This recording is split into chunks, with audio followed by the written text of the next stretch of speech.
Bismillahirrahmanirrahim. Assalamualaikum warahmatullahi wabarakatuh. Perkenalkan, saya Oktagana Ariansa, salah satu mahasiswa dari Universitas Muhammadiyah Tangerang, Fakultas Ekonomi, Prodi Manajemen, semester 6 dengan NIM 17 61 20 11 25. Pada kesempatan kali ini saya akan mempelajari mata kuliah teori pengambilan keputusan. Yang saya hormati Bapak Dr. Hamdani, SE, MM, MPD, sebagai dosen mata kuliah teori pengambilan keputusan sekaligus sebagai penulis buku mata kuliah teori pengambilan keputusan yang akan saya pelajari kali ini. Pada kesempatan kali ini, saya akan mempelajari bagaimana teknis pengambilan keputusan dan analisis rasio keuangan. Adapun tujuan dari saya yang akan saya pelajari kali ini, yang pertama saya akan mempelajari bagaimana memahami laporan keuangan, dan yang kedua saya akan mempelajari bagaimana memahami analisis laporan keuangan. Baik, saya akan memulai secara bertahap, dimulai dari memahami laporan keuangan. Laporan keuangan merupakan hasil akhir proses akuntansi yang digunakan sebagai dasar pengambilan keputusan. Bagi penggunanya, laporan keuangan memberikan informasi tentang aktivitas keuangan, baik kepada pemilik, manajemen, maupun pihak luar yang berkepentingan. Laporan keuangan terdiri dari 5. Yang pertama ada laporan laba rugi, yang kedua ada laporan neraca, yang ketiga ada laporan saldo laba, yang keempat ada laporan arus kas, dan yang terakhir kita ada catatan atas laporan keuangan. Baik, kita akan bahas satu persatu, dan yang saya sampaikan hanyalah yang pentingnya saja. Yang pertama, laporan laba rugi. Laporan laba rugi adalah laporan yang memuat informasi mengenai pendapatan dan biaya-biaya atau expenses perusahaan selama periode tertentu. Yang kedua, laporan neraca. Laporan neraca memuat informasi tentang keadaan aktiva atau aset, utang, dan modal, baik modal sendiri maupun modal owner equity perusahaan pada saat waktu tertentu. Yang ketiga, kita mempunyai laporan saldo laba, memuat informasi tentang laba yang dihasilkan dan akan dibagikan secara dividen atau laba yang ditahan selama periode tertentu. Yang keempat, laporan arus kas. Laporan arus kas ini adalah laporan yang memuat informasi tentang kegiatan operasi, investasi, dan pendanaan perusahaan terhadap arus kas selama satu periode tertentu. Dan yang terakhir, catatan atas laporan keuangan. Catatan atas laporan keuangan adalah bagian integral dari laporan keuangan yang tidak dapat dipisahkan. Baik, kita lanjut ke tujuan kita yang kedua, ialah analisis rasio keuangan. Analisis rasio keuangan ini merupakan perbandingan unsur-unsur laporan dari laporan keuangan. Pihak-pihak berkepentingan ialah manajer, analisis kredit, analisis sekuritas, dan ada beberapa cara menganalisis rasio keuangan ini. Kita ada 3. Yang pertama, analisis horizontal.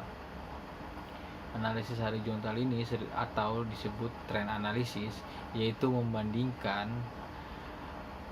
rasio-rasio keuangan perusahaan dari tahun ke tahun yang melalui dengan tujuan untuk melihat tren dari rasio perusahaan selama kurun waktu tertentu. Yang kedua ada analisis vertikal. Analisis vertikal ini membandingkan data rasio keuangan perusahaan dengan perusahaan yang mempunyai rasio sejenis atau industri yang sejenis. Yang ketiga, ada kombinasi dari analisis.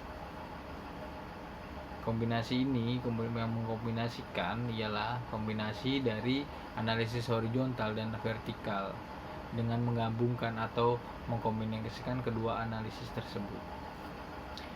Baik, kita akan lanjut ke buku teori pengambilan keputusan. Kita akan membahas kasus dan penyelesaiannya di bab 11 tentang di halaman 163.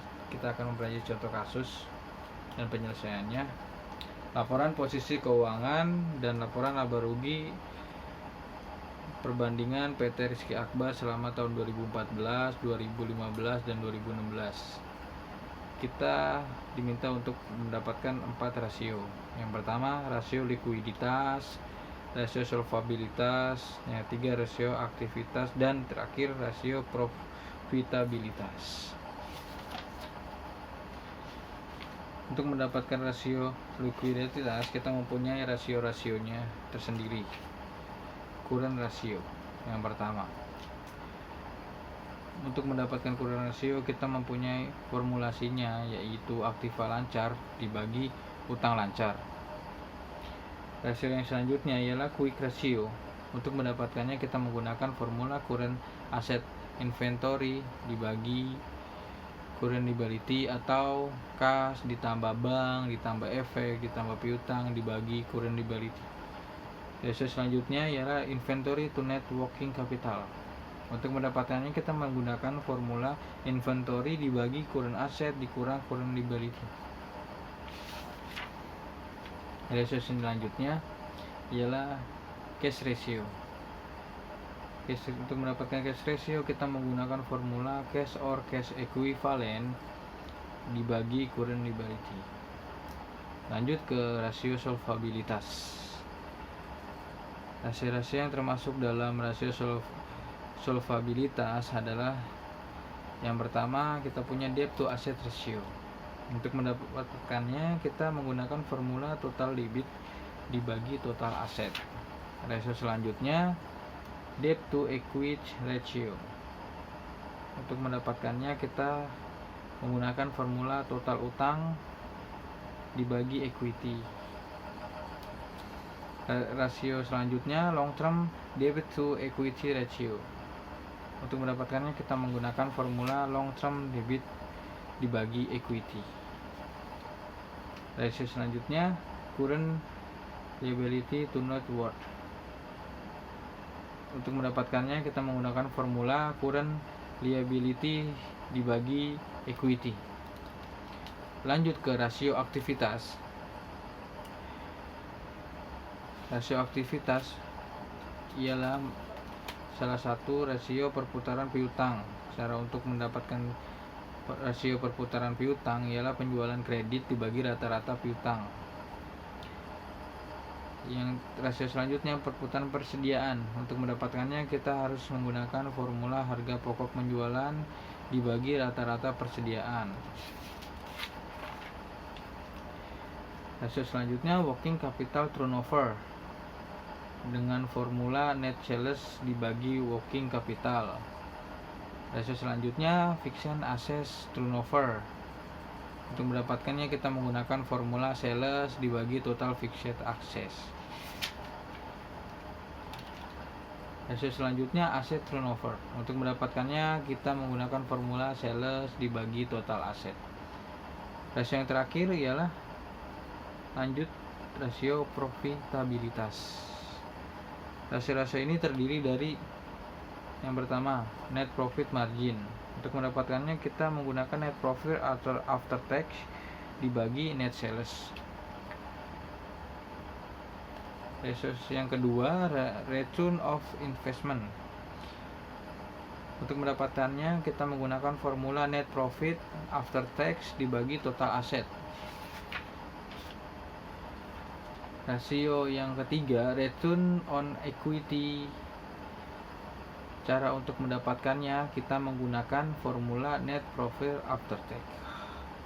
Kurang lebihnya dalam kasus pembahasannya kita bisa pelajari di bab 11 halaman 162,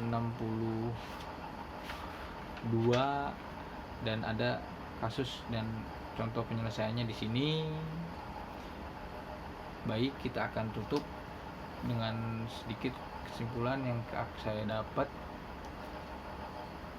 ialah rasio keuangan digunakan oleh manajer dalam mengambil sebuah keputusan melalui data rasio keuangan. Manajer dapat memprediksi kemajuan dan perkembangan perusahaan di masa sekarang dan di masa yang akan datang. Cara yang didapat dalam analisis laporan keuangan diantaranya: yang pertama analisis horizontal, yang kedua analisis vertikal, dan kombinasi dengan rasio-rasio, yaitu rasio likuiditas, rasio solvabilitas, rasio aktivitas, dan rasio probabilitas. Kurang lebihnya saya ucapkan terima kasih. Untuk yang kurang, kita banyak belajar di sini. Saya ucapkan banyak terima kasih dan mohon maaf banyak yang kekurangan dari pembelajaran kali ini dari saya. Saya juga berterima kasih kepada Bapak Dr. Hamdani SE MM MPD yang telah menulis buku ini sebagai alat bantu kita untuk belajar. Kurang lebihnya saya ucapkan terima kasih. Wabillahi taufik wal hidayah. Wassalamualaikum warahmatullahi wabarakatuh.